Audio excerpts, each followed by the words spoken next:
Merci à toutes et tous d'être venus pour ce sujet très intéressant sur la santé-sécurité des travailleurs. Comment ne plus perdre sa vie à la gagner. Donc le but de la conférence, ça va être de voir comment, par quels moyens, par différents prismes, comment on peut réfléchir et espérer tendre vers le zéro accident du travail et maladie professionnelle en France. Parce que ça doit être un objectif qu'on doit pouvoir se fixer et on n'en parle pas souvent dans le débat public, je trouve, et même dans le débat politique à gauche. Donc il faut... Tu parles plus fort, on n'entend pas très bien derrière. Faut que je parle plus fort. Alors, je parle plus Non, fort. fait, Faut manger le micro, ouais. voilà, comme ça. Alors pour cette conférence, en plus de moi-même, on a 4 intervenants. Donc on a Annie Thébomoni, qui est sociologue en santé publique, directrice de recherche honoraire à l'INSERM et autrice notamment de Travailler peut nuire gravement à votre santé. Je l'ai là, ici, pour la caméra. Merci Annie. On a Marina Mesure, qui est députée européenne LFI, ancienne conseillère sociale auprès de la Fédération européenne des travailleurs du bâtiment et du bois, toute nouvelle députée européenne.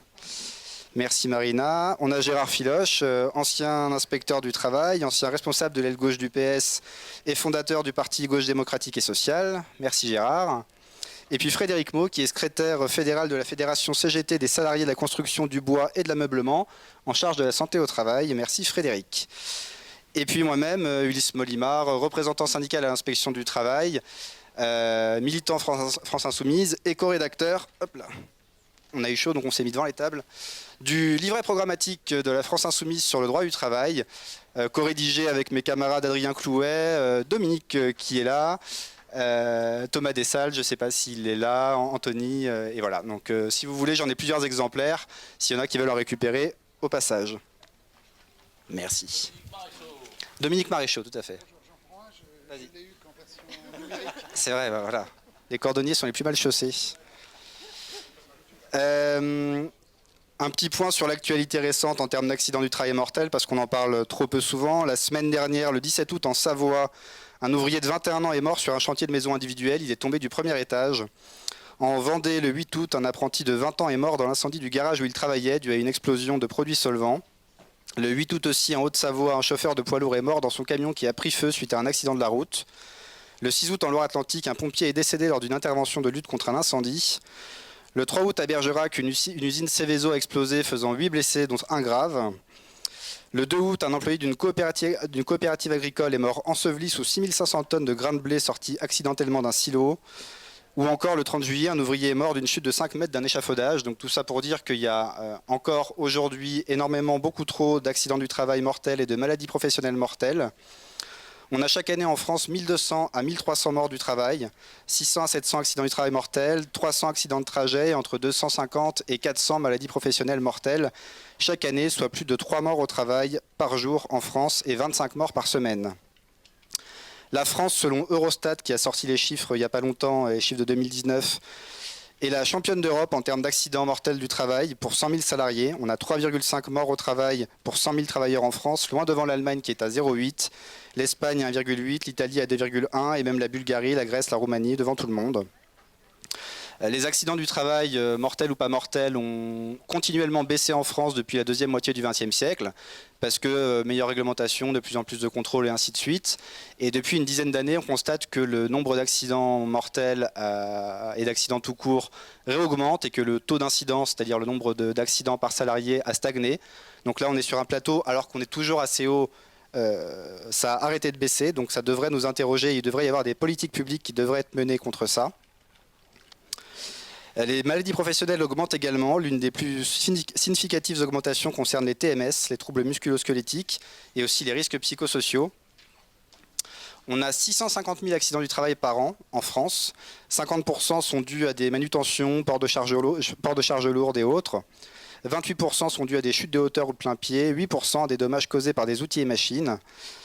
On a 600 à 700 morts, je l'ai dit, par accident du travail en France. C'est quoi ça ?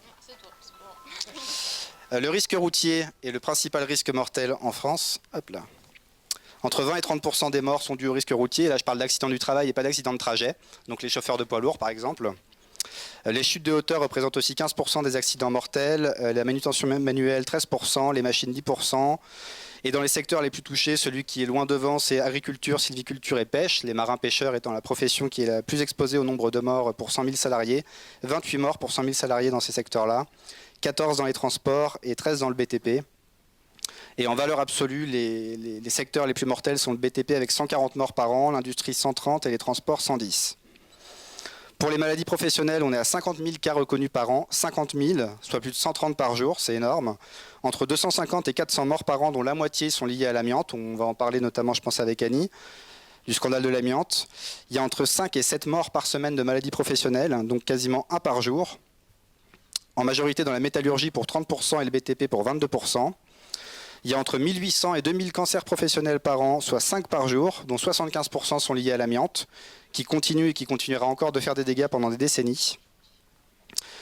On trouve aussi parmi les cancers professionnels les cancers de la peau, causés par le soleil dans l'agriculture et le BTP, causés par les pesticides dans l'agriculture, les cancers du nez à cause des poussières de bois, les cancers du poumon à cause des poussières de roche, les cancers causés par le radon dans les zones concernées.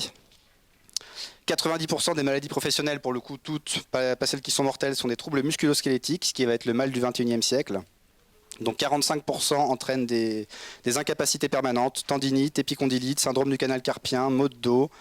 Tous les secteurs sont touchés, certains postes en particulier, les caissières, les aides à domicile, encore une fois, tous les métiers du service qui nécessitent encore, en plus des ouvriers classiques en industrie, qui nécessitent des gestes répétitifs et pénibles. Et l'autre mal du XXIe siècle, c'est les troubles psychiatriques et les risques psychosociaux qui sont en forte augmentation. Syndrome d'épuisement professionnel, syndrome anxio-dépressif, syndrome causé par le harcèlement moral.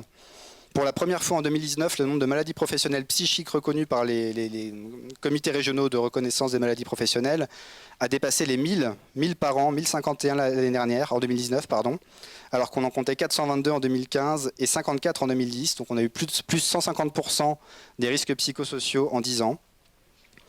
Et puis parmi les autres maladies professionnelles, on a les surdités, les allergies, les affections de la peau comme l'eczéma, les asthmes, les rhinites.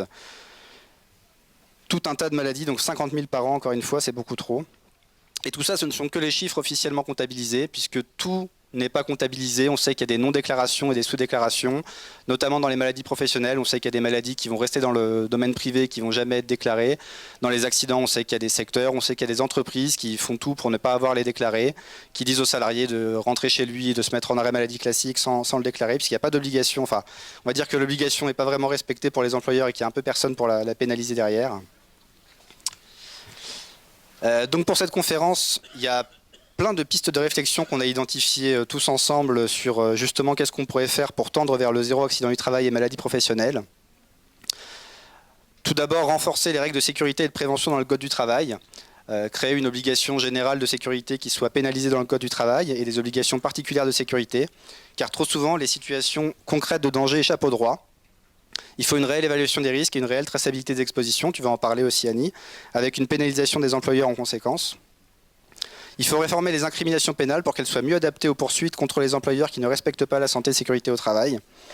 Les délits d'homicide involontaire et de mise en danger de la vie d'autrui ou de non-respect des règles de sécurité ne sont pas adaptés ou pas dissuasifs. On le verra, il y a très peu de condamnations, très peu de poursuites d'abord, ensuite très peu de condamnations. Et quand il y a des condamnations, c'est pour des entreprises qui font des millions ou des milliards d'euros de chiffre d'affaires, c'est quelques amendes de milliers, dizaines de milliers ou centaines de milliers d'euros. Et pas de prison du coup pour une personne morale, donc c'est pas du tout dissuasif.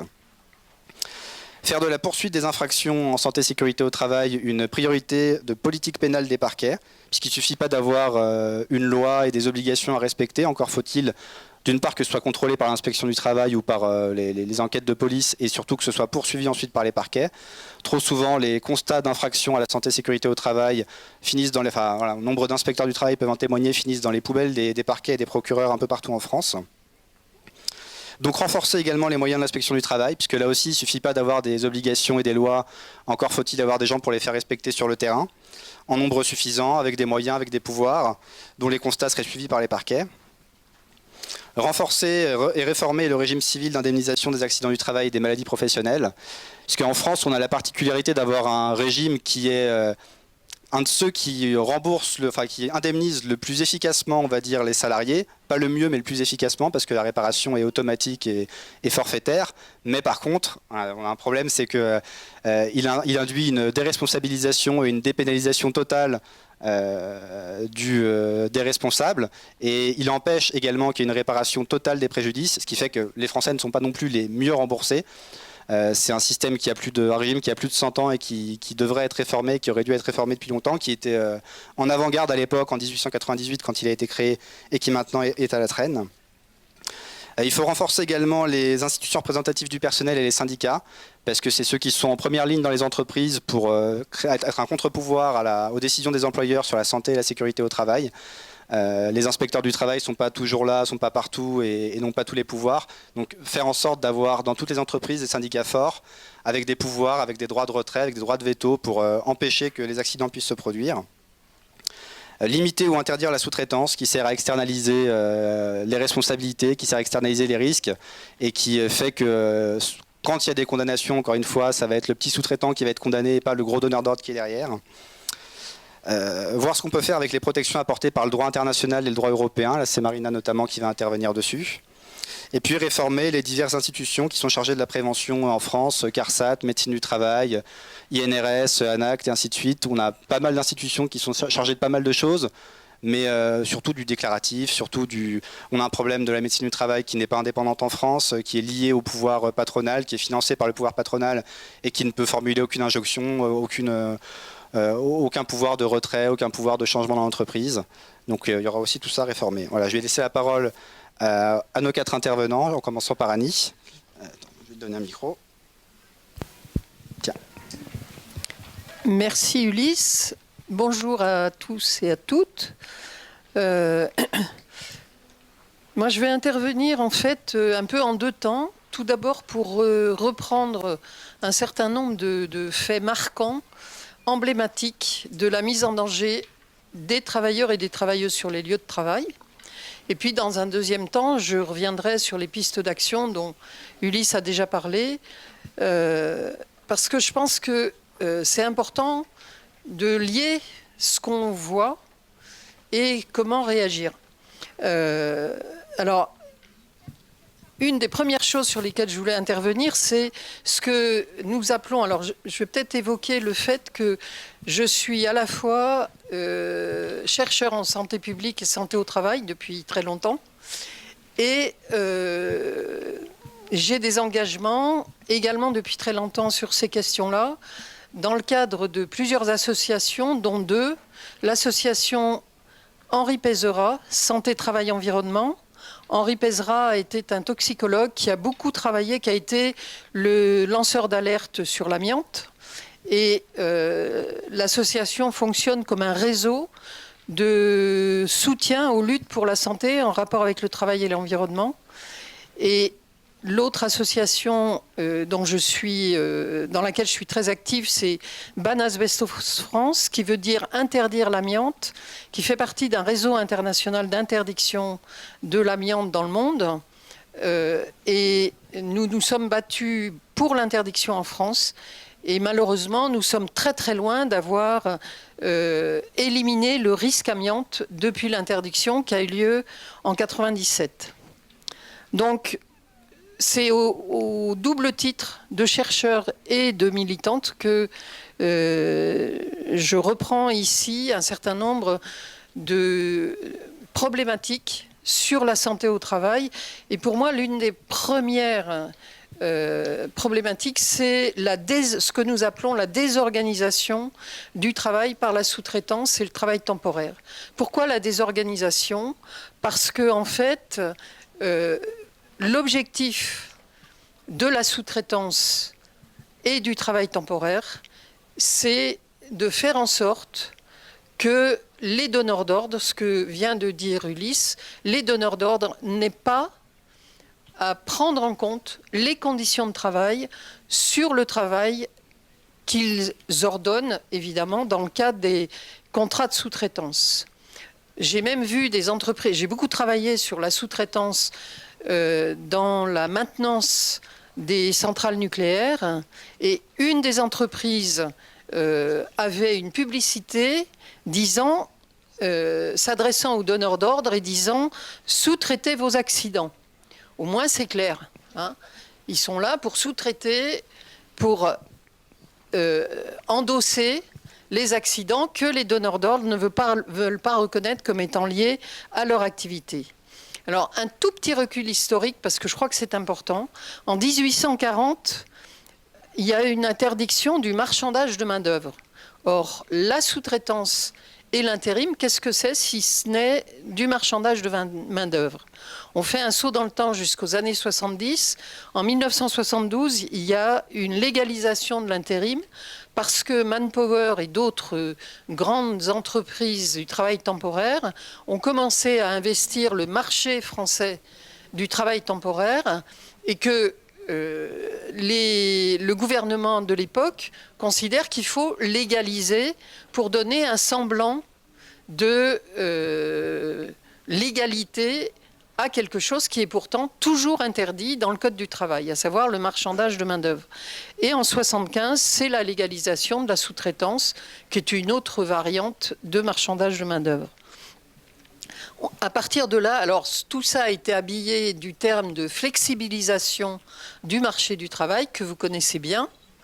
Et en fait, la flexibilisation, c'était d'abord faire exploser les collectifs de travail, et affaiblir tout le travail syndical qui avait quand même été, notamment sur le versant des conditions de travail, très actif pour obtenir un certain nombre de droits qui a culminé avec les nouveaux droits des travailleurs au début des années 80. Alors, du point de vue de la santé au travail et de la santé des travailleurs et des travailleuses, 4 conséquences majeures. La première, c'est la disparition de tout espace de négociation entre celui qui prescrit le travail et ceux qui l'exécutent. C'est-à-dire que c'est devenu un marché. Le travail, en quelque sorte, disparaît du marché de sous-traitance entre le donneur d'ordre et les sous-traitants. Il y a une enveloppe, et dans cette enveloppe doit rentrer le sous-traitant, doit faire rentrer l'employeur, tout ce qui concerne la prestation de travail, qui est donc une prestation marchande. Mais du coup, tout ce qui concerne les conditions de travail, tout ça ne figure pas, évidemment, dans ce marché. Ça entraîne, évidemment, une déresponsabilisation des donneurs d'ordre, d'autant plus forte que ça affaiblit singulièrement les institutions représentatives, y compris au niveau des donneurs d'ordre. Et on arrive à ce que, dans un article que j'ai intitulé « L'invisibilisation du travail, des conditions de travail, des travailleurs eux-mêmes et des maux du travail ». C'est-à-dire que, en fait, quand il y a un accident, quand il y a une maladie professionnelle, elle est imputée, quand elle l'est, au sous-traitant, elle ne l'est jamais au donneur d'ordre. Et on a donc des statistiques d'accidents du travail qui montrent que les grandes branches comme la chimie, la métallurgie ont des scores en termes d'accidents du travail et surtout de maladies professionnelles bien meilleurs que les entreprises du secteur interentreprises, etc. Troisième conséquence très importante, c'est ce que j'ai appelé la perte de mémoire des installations industrielles. C'est-à-dire que quand on fait intervenir des sous-traitants dans la maintenance, par exemple, ou sur un chantier du bâtiment, quand on est dans des cascades de sous-traitance, il est évident qu'à la fin du chantier, à la fin de l'opération de maintenance, plus personne ne sait qui a fait quoi. Et dans la maintenance des sites industriels, c'est dramatique. Et l'explosion d'AZF est une illustration de cette perte de mémoire qui fait que, après la catastrophe d'AZF, le désastre d'AZF, personne n'était capable de reconstituer ce qui s'était passé exactement ce matin-là sur le site AZF, Total AZF. Donc, les accidents industriels sont évidemment une conséquence directe de la sous-traitance. Je voudrais ensuite aborder un autre point majeur qui est lié à la sous-traitance par la division des risques, la division sociale du travail et des risques par la sous-traitance et l'intérim, qui est le déni de la montée des périls chimiques, des de tout ce qui concerne l'exposition à des risques toxiques, qui est là encore très invisibilisé sur les sites et avec des conditions de travail qui sont des infractions caractérisées au Code du travail, mais comme ces risques sont sous-traités, en fait, ils sont très très mal pris en compte au niveau des sites, au niveau des filières de sous-traitance, parce que ça touche aussi la grande distribution, ça touche la fonction publique. La sous-traitance n'est pas réservée malheureusement au secteur privé. Et en fait, j'arrive à quelque chose auquel je tiens beaucoup, qui est l'invisibilité des cancers professionnels.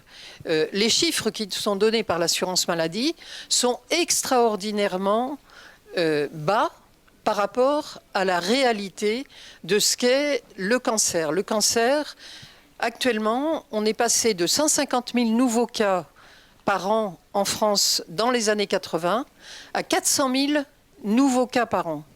Sur ces 400 000 nouveaux cas, on a moins de 0,5% reconnus en maladie professionnelle, alors qu'on le sait par des enquêtes comme les enquêtes du ministère du Travail et des enquêtes auxquelles je participe sur les cancers professionnels dans les hôpitaux, on a au minimum plusieurs centaines de milliers de cas qui devraient chaque année être reconnus en maladie professionnelle.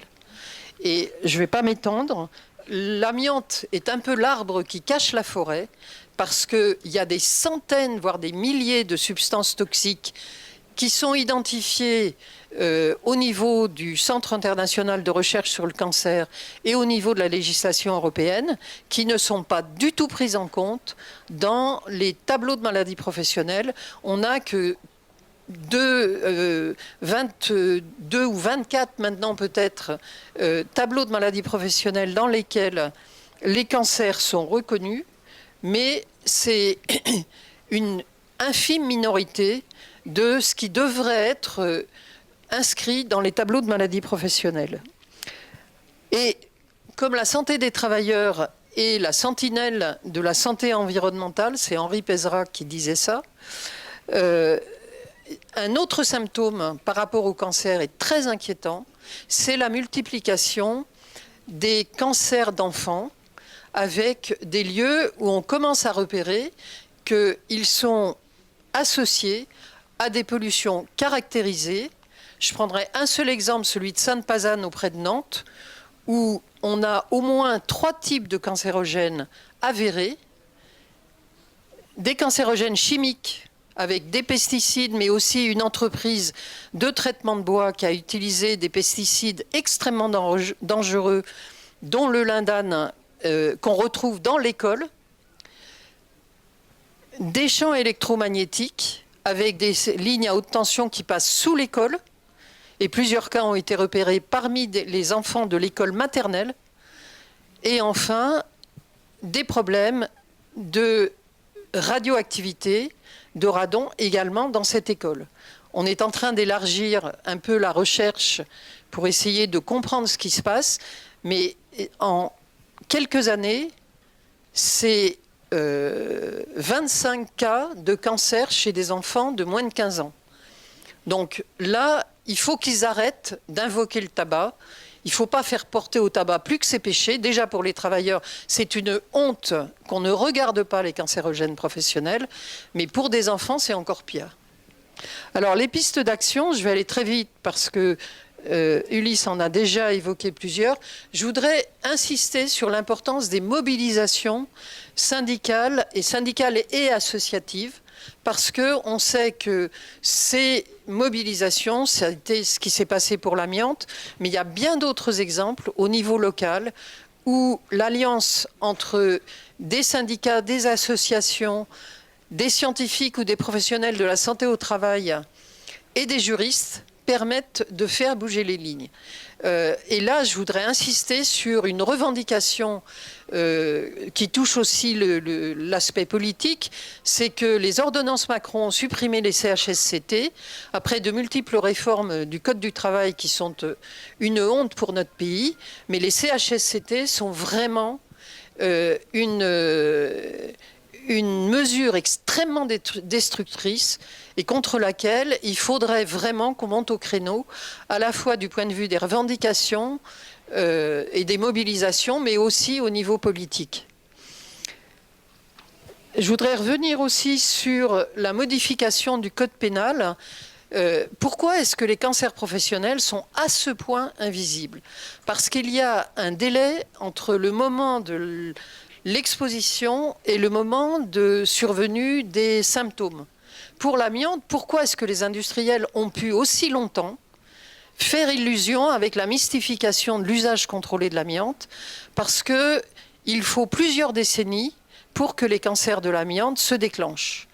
On est aujourd'hui à 3000 décès par an liés à des cancers associés à l'exposition à l'amiante. Il y a donc une situation où des industriels savent pertinemment que ce qu'ils utilisent en production, ce qu'ils vendent sur le marché, sont des produits dangereux. Les pesticides, c'est exactement la même chose que l'amiante. Et il y a de très nombreuses substances toxiques comme le triclo, la radioactivité, le benzène, certains composés de peinture, les métaux lourds et j'en passe, pour lesquels le raisonnement des industriels est le même. Donc il y a un avocat, Jean-Paul Tessonnière, que certains d'entre vous connaissent sûrement, qui avait évoqué la possibilité de construire une loi, un nouvel article du Code pénal en prenant appui sur une notion qui serait le consentement meurtrier. C'est-à-dire qu'il y a un vide juridique sur le fait qu'un industriel peut se permettre de continuer à produire quelque chose pour lequel il sait sciemment, délibérément, que c'est un produit toxique. Cette notion de consentement meurtrier, si elle était introduite dans le Code pénal, nous permettrait d'aller vers une incrimination pour crime industriel, crime social, crime environnemental. Enfin, le dernier élément sur lequel j'aimerais qu'on réfléchisse, parce que c'est aussi à la fois la mobilisation, à la fois l'inspection du travail, à la fois des alertes qui peuvent venir du mouvement associatif, c'est le fait qu'on cesse d'appeler un accident industriel accident. C'est un désastre. Le terme de désastre, on l'utilise maintenant dans nos réseaux internationaux pour désigner ces situations où, je dirais, toutes les conditions de possibilité, nous les avons étudiées, nous les avons publiées. Il y a des livres qui sont sortis en français, en anglais. Mon livre « Travailler peut nuire gravement à votre santé » est sur ce registre-là. Un désastre, c'est quelque chose dont on sait que ça peut se produire. Et d'ailleurs, ça se produit. Lubrizol, AZF, Notre-Dame et les quelques 1000 ou 1500 accidents, désastres sur des sites Seveso en France chaque année sont les résultats de tout un ensemble de négligences sur lesquelles il faut agir, sur lesquelles les corps comme l'inspection du travail, les inspections comme la DREAL ont un pouvoir d'agir. Et il faut absolument que là-dessus, il y ait un renforcement des règles et des contrôles et des sanctions beaucoup plus lourdes. Je terminerai par quelque chose dont je suis en train de m'occuper à mon corps défendant, c'est qu'un ancien porte-avions français, le Foch, qui est le frère jumeau du Clemenceau, qui avait été vendu au Brésil il y a quelques années, enfin au début des années 2000, avec une clause dans laquelle la France devait donner une autorisation si le bateau était envoyé pour une déconstruction dans les conditions du Clemenceau. Les plus âgés d'entre vous se souviennent de la saga du Clemenceau qui a abouti quand même à son retour en France parce qu'il ne respectait pas les normes internationales. Avec tout un réseau international, nous sommes en train de nous battre pour que ce bateau n'arrive pas en Turquie, où ils seraient désamiantés, et dépollués dans des conditions absolument catastrophiques. Nous avons essayé d'intéresser les journalistes en France, enfin un peu partout. En Turquie, il y a une mobilisation qui est en train de se construire et je fais appel à la mobilisation et à la solidarité parce qu'on va certainement réenvoyer un appel. On a fait une lettre ouverte à Macron il y a 3 semaines. Macron n'a évidemment pas répondu. Et en fait, il faut qu'on arrive au niveau européen à faire appliquer à ce que les règlements européens sur le démantèlement des navires soient enfin appliqués.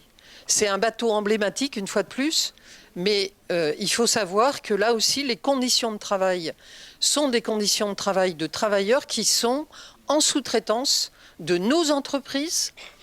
Il y a une récupération d'acier, je ne sais pas qui récupérera l'acier de ce bateau. Pour le Clemenceau, c'était ThyssenKrupp. Il y a d'autres sidérurgistes qui sont à l'affût de ces bateaux qui sont envoyés dans des pays où évidemment les conditions de travail sont encore pires que celles qu'on connaît en France. Voilà, je vous remercie.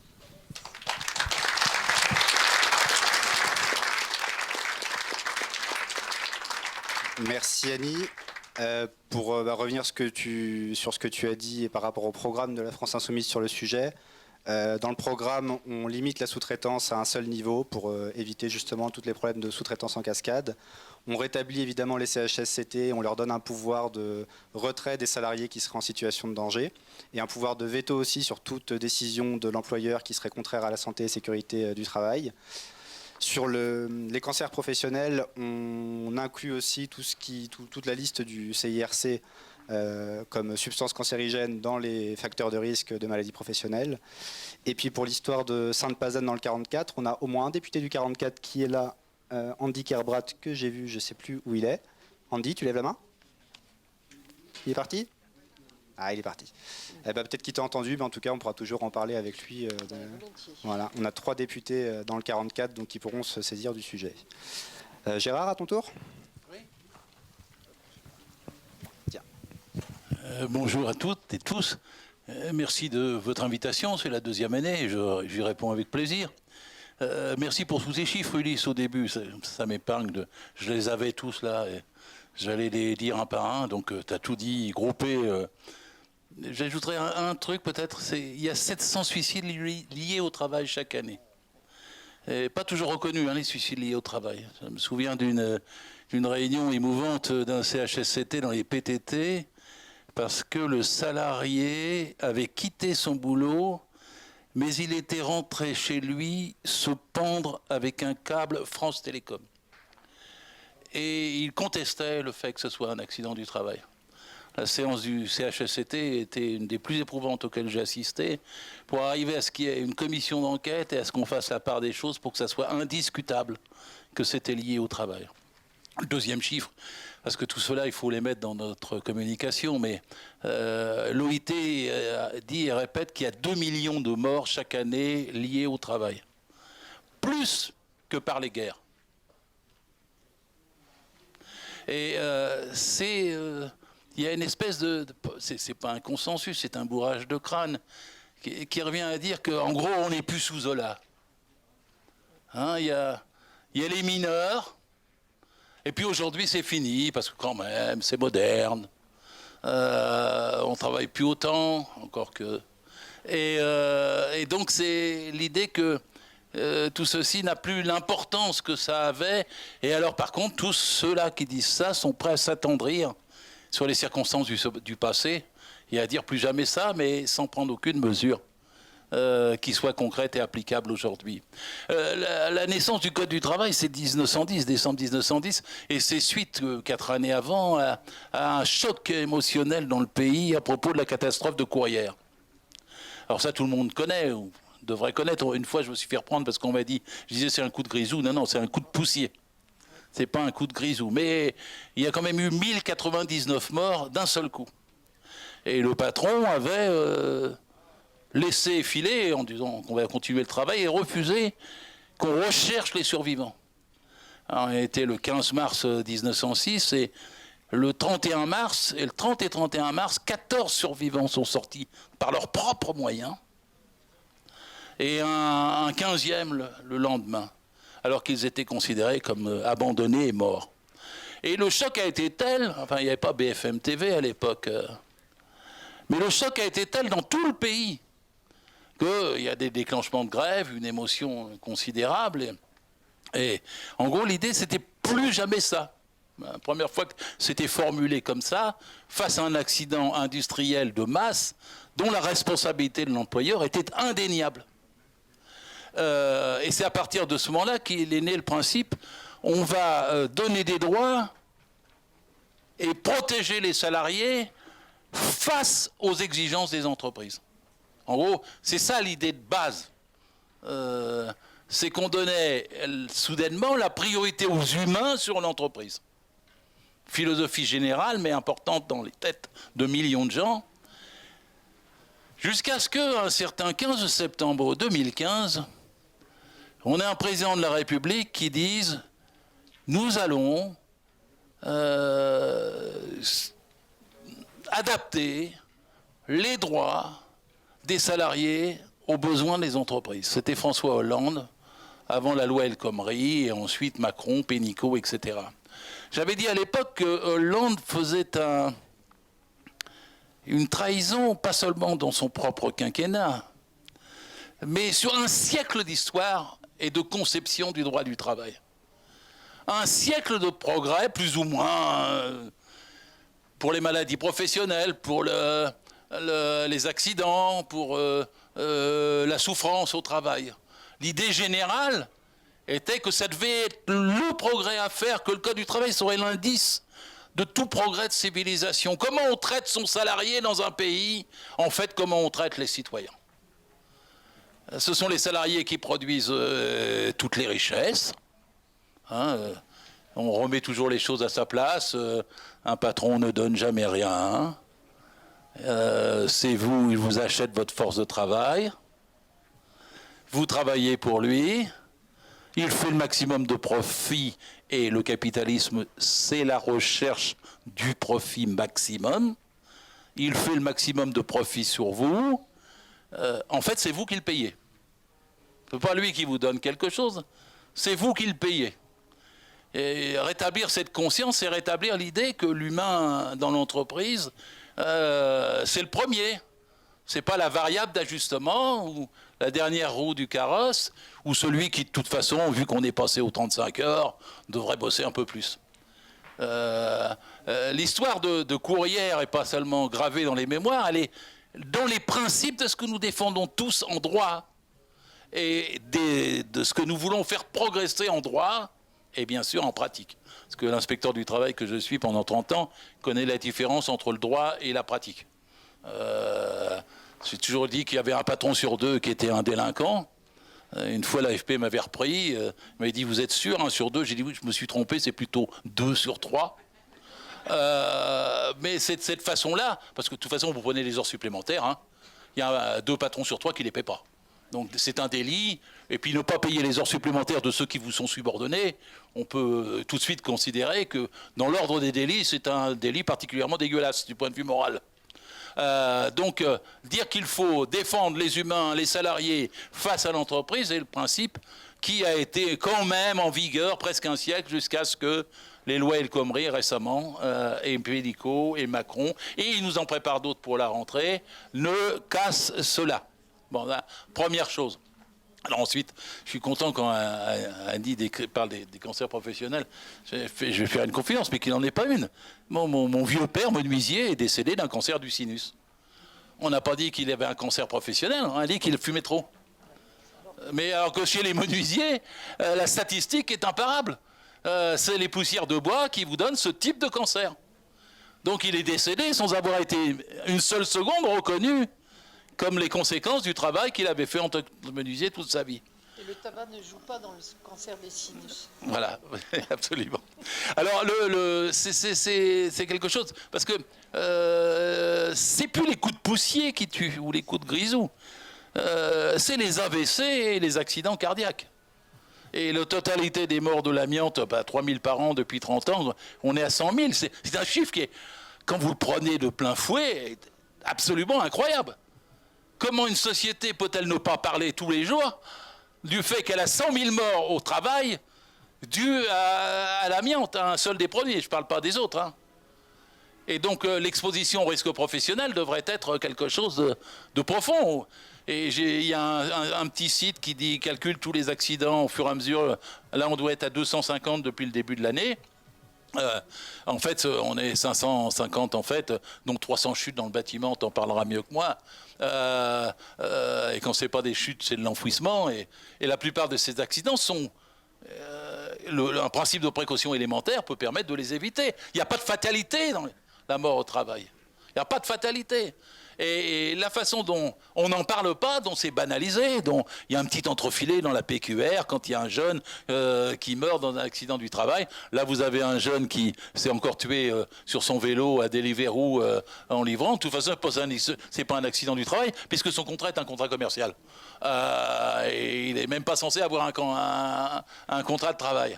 Donc la façon, c'est profondément banalisé. Donc il faut réveiller sur cette question des cancers et des maladies professionnelles qui sont probablement en France les plus sous-estimés d'Europe. C'est-à-dire qu'il y a des systèmes ailleurs qui permettent de les reconnaître plus facilement sans inscrire des tableaux avec des listes et puis des conditions pour que ça soit reconnu. Parce que parfois vous avez le coude gauche qui est c'est pas encore suffisant. Il faut avoir le poignet gauche et puis le poignet droit. Et vraiment, quand le bras droit est mal, on vous reconnaît la maladie, le TMS, quoi. J'ai vu des femmes qui faisaient le même mouvement pour faire des trousses de toilette. Et j'ai vu une femme de 55 ans qui venait me voir et j'ai dit, elle avait plus que la main gauche opérationnelle. Je dis, mais pourquoi vous avez attendu si longtemps? Elle dit, j'ai fait mes calculs entre la cotoreps que j'aurais eu en indemnité, je ne pouvais pas continuer à vivre. Donc j'ai continué à user mes mains parce que c'était ma façon de continuer à vivre. Si je ne le faisais pas, je n'étais pas, elle ne disait pas les mots comme je l'ai dit tout de suite, je n'étais pas réparé pour la maladie professionnelle que j'avais à hauteur de ce que c'était. Tout le monde se souvient qu'à AZF que tu as cité, les salariés victimes ont été entre guillemets leurs familles, moins indemnisés que les automobilistes qui passaient sur l'autoroute à côté, qui étaient couverts par leurs assurances. C'est-à-dire que l'accident du travail, je parle toujours de mon ami Michel Bianco qui est dans le sud, côté de Marseille, son fils Jérôme, à 36 ans, est tombé du 6e étage, 32 ans, tombé du 6e étage, il a fait 6 ans de procédure, il est maintenant pour une condamnation pour faute inexcusable de l'employeur parce qu'il n'y avait pas de garde-corps, je crois que c'était 3 600 €.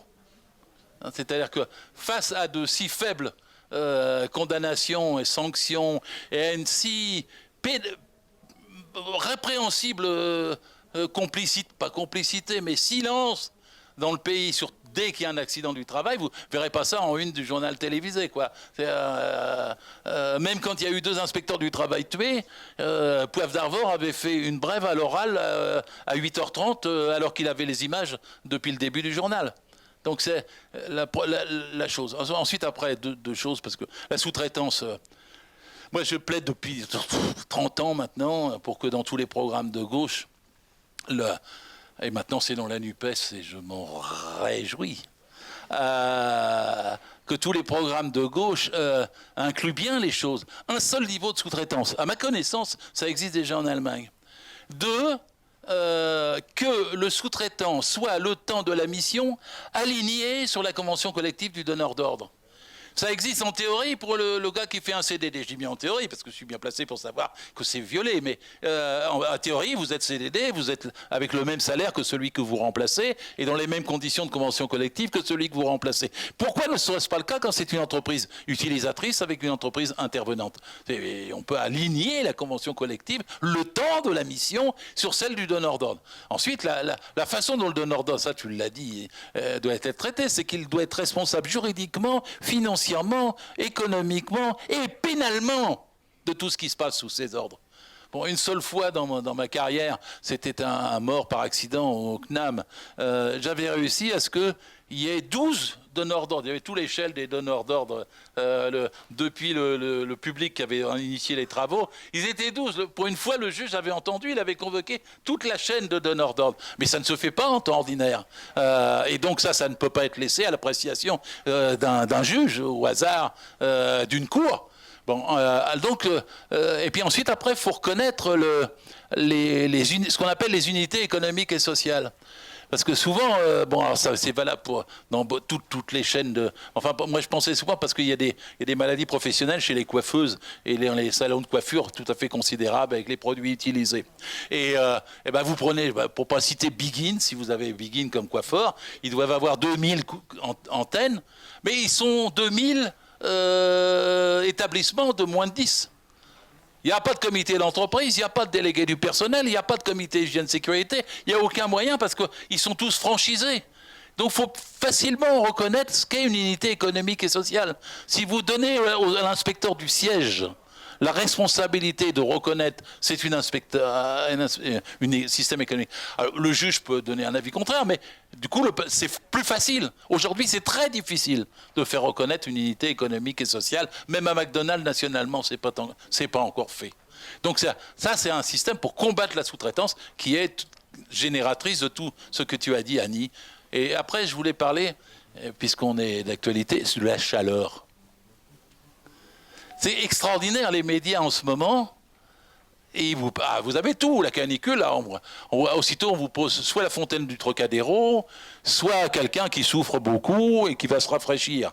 On vous parle évidemment, ça c'est légitime, des EHPAD, mais pratiquement jamais des salariés face à la chaleur. Or, la chaleur tue. Il n'y a pas que la police qui tue. Chaleur tue.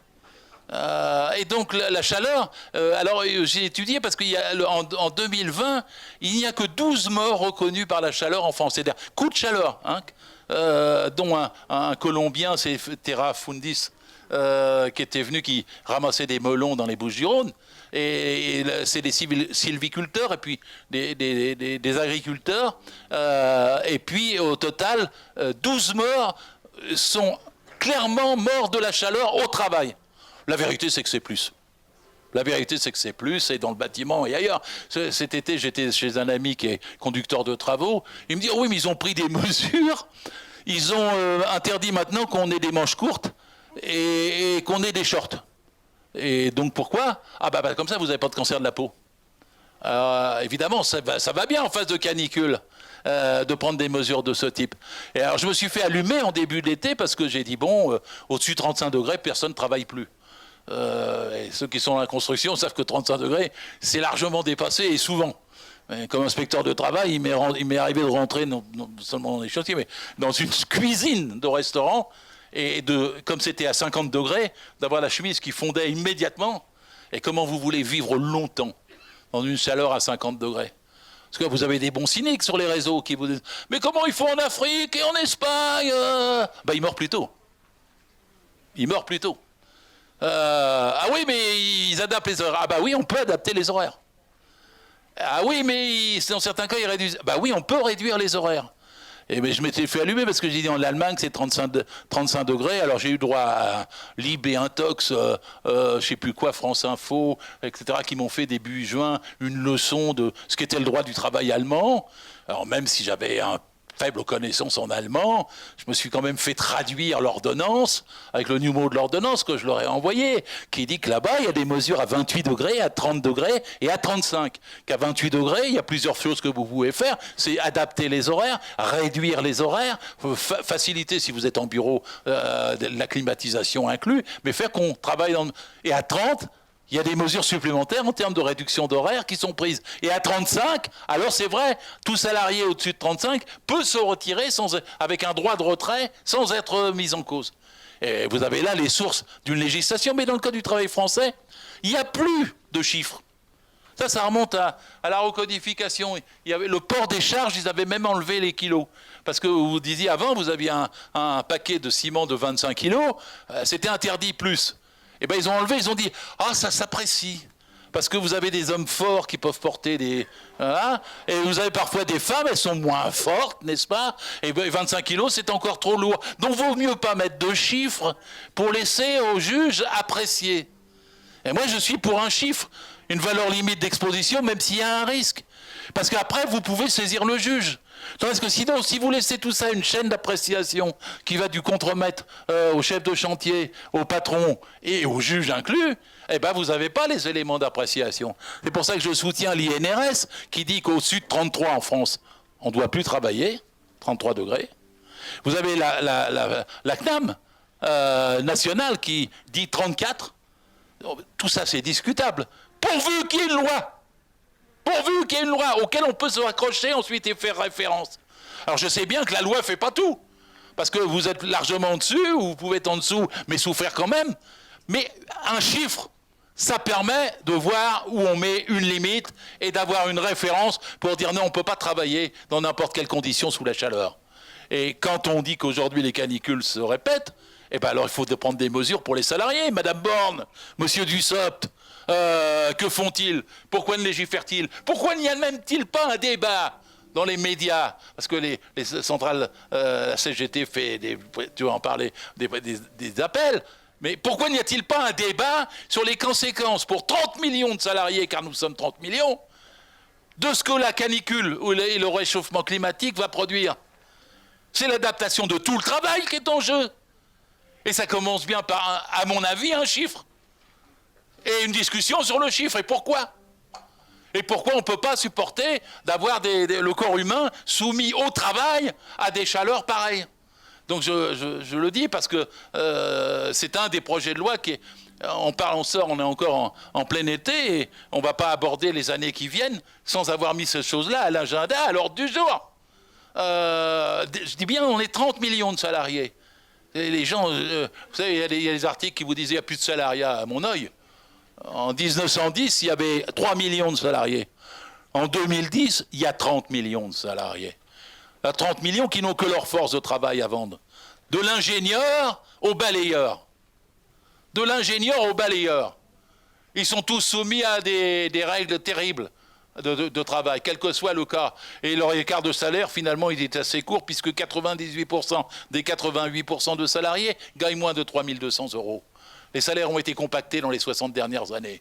Donc de l'ingénieur au balayeur, face à la canicule, il y a des conséquences. Et c'est des choses qu'on doit prendre, on ne peut pas laisser se développer. Il faut toujours s'emparer de l'actualité quand on veut faire bouger les choses. Là, on a une actualité pour dire revenons à des normes, revenons à des lois. Faisons que ce ne soit pas des accords d'entreprise. Parce que si vous laissez le restaurateur décider de la température, le gars il sera toujours dans une cuisine à 50 degrés, sans qu'il y ait la moindre effort et la moindre réduction du temps de travail. Par conséquent, il faut la loi. Et la loi doit s'imposer, pas le contrat, la loi. L'emporter sur le contrat. Et c'est un retour à Courrières, c'est un retour à avant Hollande, c'est un retour, un renforcement de la dignité au travail, en même temps que de la protection de nos vies, de nos santé, pour nous et pour nos enfants. Merci. Merci Gérard.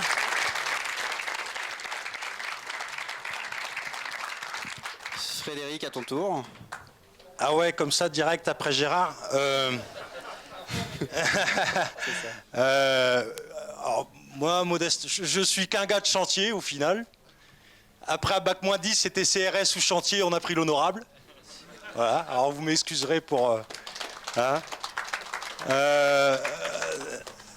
alors je suis constructeur de route, c'est pas par choix, fallait manger, mais au final, on y fait sa vie parce qu'il y a une certaine ambiance, il y a un certain collectif, elle est en train de péter ma chaise, il y a un certain collectif et des ambiances particulières qu'on peut retrouver dans différentes professions.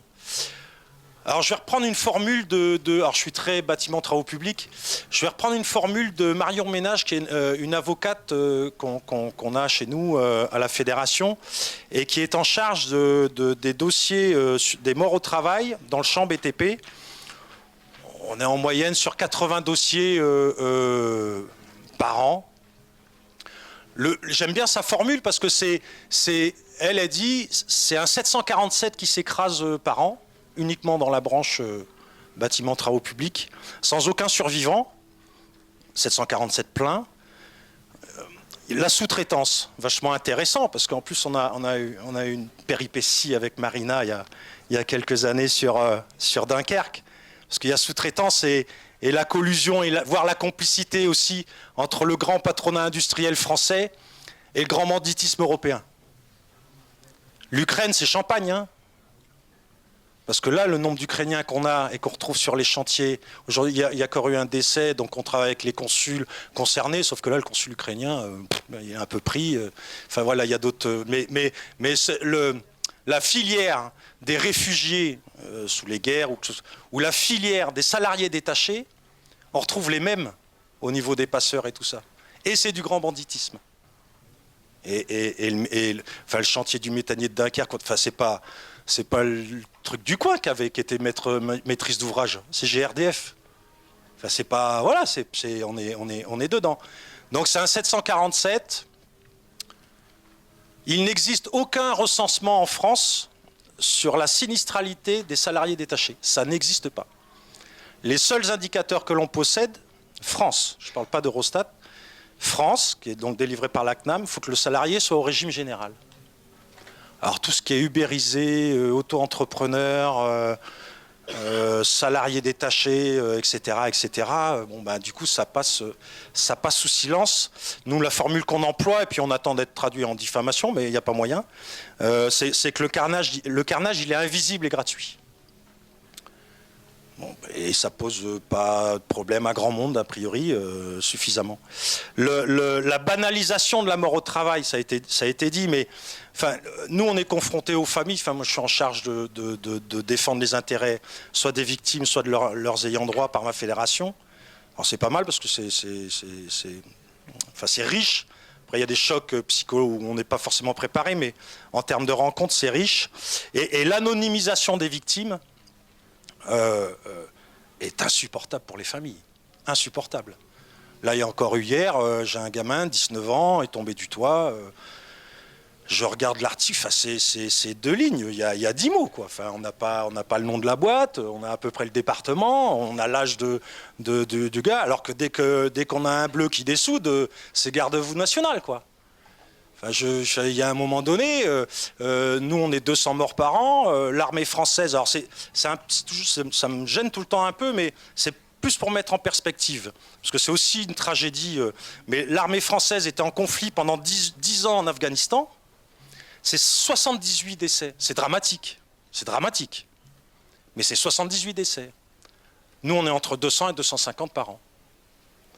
Sans rien. Et en effet, l'arsenal juridique va pas dans notre sens, et on y trouve une raison simple.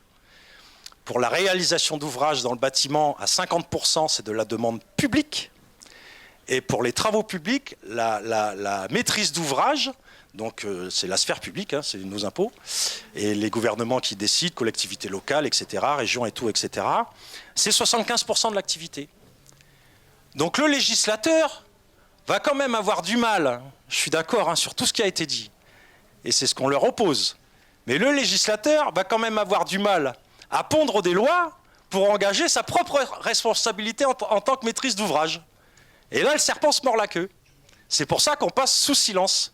Et la moins-disance dans les accidents du travail, enfin, ou les désastres du travail, j'aime bien les désastres du travail ou les maladies professionnelles, la moins-disance est érigée en règle absolue, quel que soit le métier, quelle que soit la profession, quel que soit le voilà. Alors après on entend, ouais, mais les salariés organiques CDI sont mieux que les sous-traitants. Non, on travaille ensemble, c'est pas vrai. Il y a la classe prolétarienne.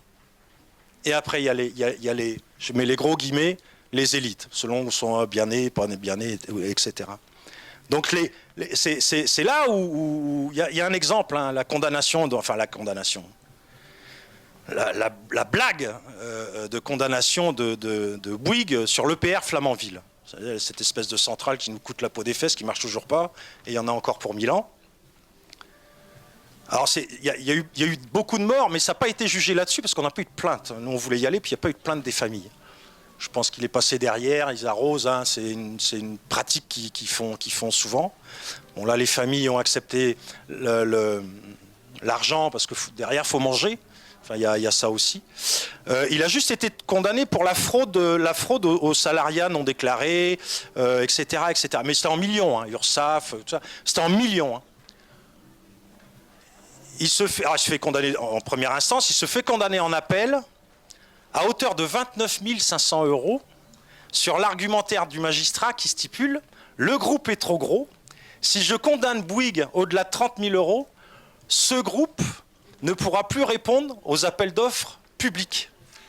Donc au nom de l'emploi, je le condamne à minima. » Bon, on arrive à le faire condamner avec la Cour de justice européenne, avec la Cour internationale et tout ça, mais en France, il est hors condamnation. On peut pas le condamner. Enfin, nous, c'est des réalités qu'on vit pas mal. Il y en a d'autres sur Vinci, il y en a d'autres sur Eiffage. On parlait de l'anonymisation. Tiens, c'est pareil, c'est un coup de l'anecdote. Le pont de Millau, là, ça parle à tout le monde. Le pont de Millau. Alors, ça se passe entre professionnels. Les constructeurs sont une grande famille, ça communique et tout. La première com qu'ils ont faite, on n'a personne dans le pont. On n'a personne dans les piles de pont. Parce que dans tous les ponts de France, les grands, hein, dans tous les ponts de France, on a des compagnons à nous. Tous. Et quand Millau a été terminé, la direction générale de Eiffage, c'est la première com qu'ils ont... Et ce qui est vrai, parce qu'on avait aussi des camarades sur place, la première com de Eiffage, ça a été de dire on n'a personne dans les piles de pont. Par contre, tout le reste, hein, Normandie, Nantes, là on a des mecs. Hein. Et on n'arrête pas de couler. Hein. De toute façon, le gars, il fait 2-3 mètres avec le ferraillage, il est déjà mort, mais on ne va pas chercher le corps. Parce qu'on ne peut pas arrêter de couler. Parce que si on arrête de couler, tout est à refaire. Et c'est trop cher. Enfin, c'est ça notre... Alors, bon, désolé de plomber l'ambiance, mais c'est ça notre réalité. Et le fait est, c'est que...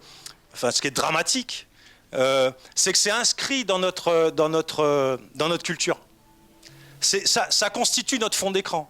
Alors moi, ça fait plus de 30 ans que je bosse là-dedans. Et quand je suis arrivé à l'âge de 19 ans, bac moins 10, bref. Quand je suis arrivé à l'âge de 19 ans, et c'est séculaire, si on se protégeait, on n'était pas un homme. Alors c'était porté par les patrons, bien sûr, mais également par les collègues. C'est séculaire, c'est ancien, c'est inscrit dans les gènes. Alors c'était entretenu et tout ce qu'on veut. Et sortir de ça... En 20 ans, on commence à récolter un peu le fruit, on le voit là, sur la fréquentation des camarades dans les réunions sur la santé au travail, le nombre, hein, le volume. La conscientisation est en train d'arriver. Internet a fait beaucoup de bien, notamment chez les jeunes, chez les plus jeunes, qui eux disent hop, hop, hop, moi je ne veux pas faire comme mon père, j'ai vu comment ça s'est fini pour lui, voilà, on va faire les choses autrement. Donc du coup on est plutôt optimiste avec la nouvelle génération qui arrive, qui eux disent pas attends, moi la vie c'est pas tartiner des parpaings toute l'année, faire que ça et à crever dessus. J'ai aussi envie de profiter de ma famille, des loisirs et tout, etc. Et ça c'est un peu vivifiant. Ce qui explique en grande partie la difficulté des recrutements actuellement. Alors pas que dans le BTP, mais à peu près tous les boulots un peu merdiques où les plus jeunes se disent bon attends c'est bon, on a eu confinement, on a eu le temps de gamberger sur ce qu'on voulait faire ou pas demain. Donc il y a des notes positives. Le CHSCT est mort. Comité d'hygiène, sécurité et des conditions de travail. Le CHSCT est mort, vive le CHSCT. Bien sûr qu'on revendique qu'il soit remis en place. Mais bon, si c'est comme la reconquête de la sécurité sociale, je pense que dans 1000 ans, ça ne mobilise pas les foules, faut dire ce qui est. Nous, on arrive à mobiliser les salariés, et encore quand l'aventure humaine collective est bien en place et qu'elle s'entretient au quotidien. Hein. Donc ce n'est pas le cas partout, bien sûr. Mais il y a quand même de belles histoires, et elles sont nombreuses. On mobilise quand il faut défendre un des nôtres, on y arrive. On mobilise sur les salaires, mais on a encore énormément de mal à mobiliser sur la santé et encore plus d'autant le CHSCT. Et pour autant, nous ne sommes pas morts. Enfin, je rappelle que le syndicat d'entreprise a prérogative sur l'ensemble du travail et de périmètre de l'entreprise, en ce qui le concerne. Donc nous, depuis qu'il n'y a plus de CHSCT, le syndicat, c'est une décision du syndicat dans ma boîte. Oui, je suis toujours salarié, je ne suis pas salarié à la CGT, je suis salarié à... La CGT me donne le travail et c'est mon patron qui paye, c'est pas mal, comme quoi on y arrive quand même. Donc c'est une décision de mon syndicat. Dorénavant, cette histoire de commission de sécurité, de santé, enfin qui est une coquille vide et bon qui sert à rien. Donc bon les gars ils y vont parce que on y met nos jeunes pour qu'ils se confrontent un peu au patronat, ça alimente leur parcours. Bah oui, il faut un peu de fight parce que sinon c'est pas drôle. Donc le syndicat est dorénavant en charge de la protection du vivant, c'est-à-dire des salariés. Et également de tout ce qui est question environnementale, etc. Donc, les droits, on produit des droits d'alerte pour danger grave et imminent. Là, les 2 derniers, on en a fait un. On était en train de réaliser les pistes d'atterrissage de l'aéroport de Rennes sous premier confinement, parce qu'on n'a pas été confiné beaucoup, on a été confiné 4 semaines. Sous premier confinement, donc danger grave et imminent, hein, Covid. C'est le petit Manu à la téloge qui a dit c'est la guerre, tous aux abris. C'est pas lui, c'est pas nous, c'est lui, c'est ce qu'il a dit. Donc pourquoi nous on irait alors que tout le monde va mourir et donc on a fait danger grave et imminent. Ce qui est pas mal parce que du coup ça arrête, ça bloque tout. Enfin des fois c'est plus efficace qu'une grève parce que du coup le chantier s'arrête et ils sont obligés de rétablir les choses. On avait les masques, les masques qu'on a tous eu là pendant 2 ans là.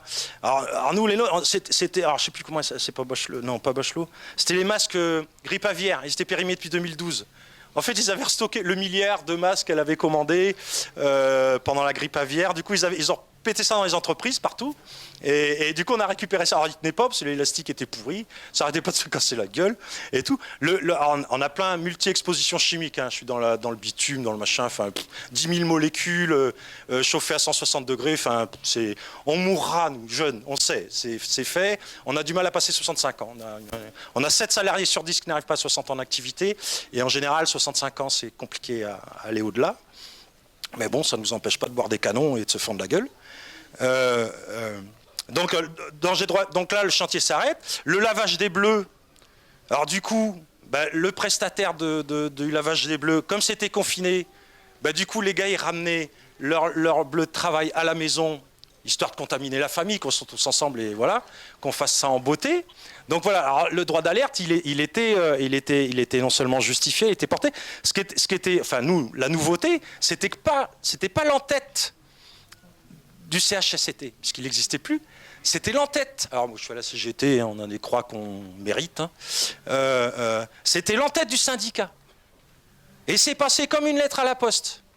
C'est-à-dire, la Direct m'a rappelé, la CARSAT Bretagne m'a rappelé, j'ai eu le préfet de région, la préfète de région, et personne ne nous a dit mais vous n'avez pas le droit. Donc le syndicat peut, en attendant la reconquête du comité d'hygiène, sécurité et tout ça, le syndicat, en attendant, peut faire le boulot, à condition qu'on ait encore des copains qui soient conscientisés. Ce qu'on est en train de perdre, parce que depuis qu'ils ont créé les comités sociaux et économiques, là, on retrouve plus de copains, alors ils sont bons, hein, c'est pas le souci, hein, mais qui étaient auparavant chez les délégués du personnel ou les comités d'entreprise. Et donc, n'ont pas forcément la conscientisation santé-travail. Et là, par contre, on recule.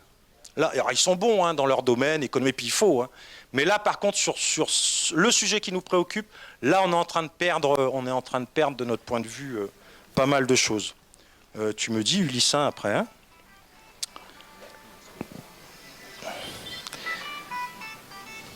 ah ben non, c'est à peu près bon. Je vais laisser à Marina, parce que sinon je vais me faire engueuler. Merci.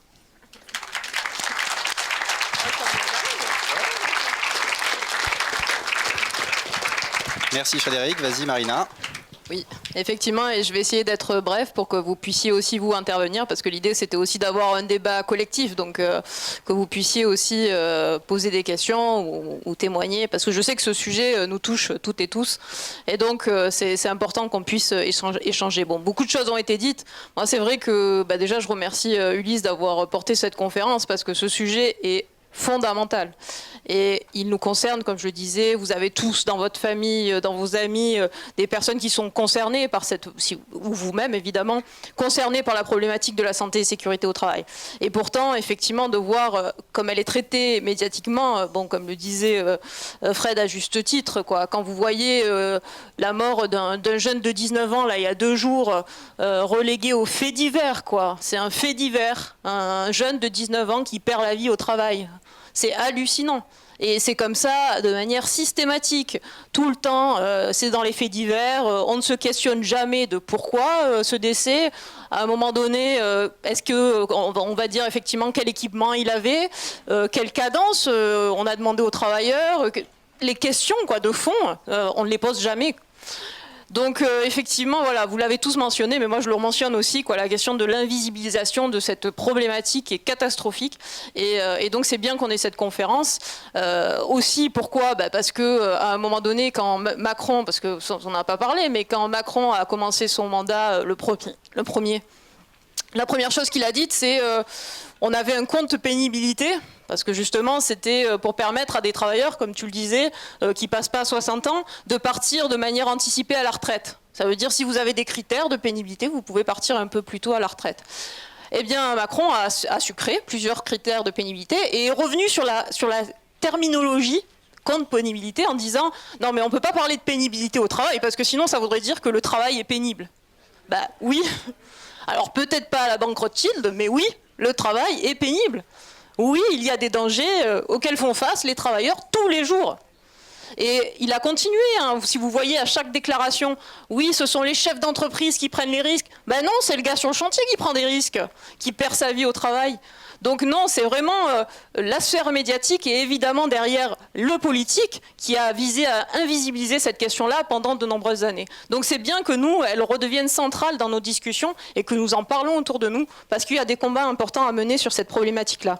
Alors au niveau européen, pour essayer d'apporter, parce que tellement de choses ont déjà été dites, bon, au niveau européen, comme vous le savez, l'Union européenne n'a pas vraiment de compétences sociales, elle en a très peu, mais elle en a une sur la santé et sécurité au travail. Donc il y a une directive cadre, une directive qui en 1989 a mis en place les grands principes visant à promouvoir l'amélioration de la santé et sécurité au travail. Ça a été complété par différentes directives, hein, comme vous le savez, au niveau européen, donc notamment sur les substances dangereuses, dont on parle beaucoup, l'amiante. Enfin, le scandale de l'amiante, c'est quand même fou. Ça faisait 100 ans qu'on savait que l'amiante, ça tuait des gens. Et ben, on continuait à faire bosser les gens sans masque, sans rien, quoi. Et aujourd'hui, quand même, l'Union européenne a interdit l'amiante, mais on la produit encore pour l'envoyer ailleurs, quoi. Et vous savez qui c'est qui aujourd'hui construit avec de l'amiante ? Ben, c'est les travailleurs indiens. Les travailleurs en Inde, ils sont en train de construire toute leur maison avec de l'amiante et sans aucune protection. Et parce qu'on leur dit, mais il n'y a pas de souci, il n'y a pas de souci, c'est pas prouvé que c'est... Nous, ça fait juste 100 ans qu'on sait que c'est problématique. Et donc, effectivement, les combats qu'on a à mener sur ces questions-là sont fondamentaux. Donc, sur l'amiante, effectivement, il y a des dossiers. Il y a notamment une réglementation qui va arriver au niveau du Parlement européen en septembre sur la question de l'amiante, de l'exposition à l'amiante des travailleurs. Donc vous avez vos écoles, 75% des écoles qui sont encore avec de l'amiante, les hôpitaux, tout ça. Bon, on n'a jamais fait le nécessaire. Cette question-là est fondamentale et effectivement, ça fait partie des choses qui peuvent être traitées au niveau européen. La question du danger physique, les risques psychosociaux, bon, il y a effectivement un panel de directives, de réglementations qui passent par l'Union européenne sur lesquelles nous, en tant que parlementaires européens, on peut agir. Et d'ailleurs, ça a été fait, ça a été des combats qui ont été menés au cours des 3 dernières années, notamment par nos élus au Parlement européen, notamment sur la question de l'amiante, de l'exposition aux substances cancérigènes, sur l'équipement. Et évidemment, ce travail-là se fait en coopération avec les syndicats, avec les travailleurs, parce que c'est eux qui savent exactement quelle est la situation et ce dont ils ont besoin que nous défendons au niveau européen. Donc voilà, c'est au niveau européen des combats à mener et peut-être juste aller un petit peu plus après que l'Europe pour conclure, parce que voilà, pour laisser un petit peu le temps à la discussion, mais allons au niveau international. Gérard, tu parlais effectivement de l'OIT, de l'Organisation internationale du travail. Au niveau mondial, on parle de 2,3 millions de morts chaque année au travail. C'est 360 millions d'accidents du travail chaque année. Et on a parce qu'il faut aller un peu sur des notes positives, surtout après ce qu'on s'est dit depuis 1 heure, parce que c'est dur, quoi. Au niveau international, le 10 juin 2022, l'Organisation internationale du travail a enfin reconnu, après 10 ans de lutte des organisations syndicales, des associations, que la santé et sécurité au travail est un droit fondamental internationalement reconnu. Donc c'est un droit fondamental pour tous les travailleurs et travailleuses dans le monde. Et ça, c'est important. C'est important parce qu'effectivement, ça a été long à obtenir. Pour vous dire, hein, à l'organisation internationale, une norme fondamentale, il n'y en a pas tant que ça. Hein. Il n'y en a que 8 et ça touche en gros la liberté de se syndiquer, de négocier collectivement, la lutte contre la discrimination, la fin du travail des enfants et la lutte contre le travail forcé. Donc il n'y avait que ces 4 mesures qui étaient dites fondamentales. Et donc là, vous avez l'intégration de la santé et sécurité au travail qui arrive comme un droit fondamental. Alors ça arrive évidemment après la pandémie, hein, parce que ça a été la pandémie qui a fait en sorte qu'on se soit connecté internationalement en disant « Ah oui, il y a un risque, tous les gens au niveau international, il y a le Covid, ils sont exposés sur leur lieu de travail. » Tout ça, c'est ce qui a fait avancer en fait, le débat au niveau international. Mais je trouve que ce qui est intéressant, c'est qu'on a, à travers justement cette reconnaissance de la santé et sécurité au travail comme un droit fondamental, une possibilité de faire converger nos luttes au niveau mondial. Moi, je crois réellement que justement, on peut faire converger nos luttes sociales à travers ce combat-là sur la santé et sécurité au travail, parce que ça regarde tout le monde. Et un travailleur au Bangladesh est aussi bien concerné que nous par la santé et sécurité au travail. Parce qu'on doit alerter les travailleurs en Inde qui sont en train de construire avec des matériaux qui vont leur donner un cancer d'ici 20 ans. Donc je trouve qu'on a un levier hyper intéressant à travers l'Organisation internationale du travail, que nous, à la France Insoumise aussi, on veut réinvestir. Si on passait au pouvoir, ça fait partie des organisations de l'ONU auxquelles on donnerait beaucoup d'importance, parce qu'elle a un rôle essentiel sur la question sociale dans le monde du travail. Donc voilà, à travers voilà, pour avoir une petite note positive, c'est on peut faire converger nos luttes sur la santé et sécurité au travail, en France, en Europe, mais aussi au niveau mondial, alors faisons-le.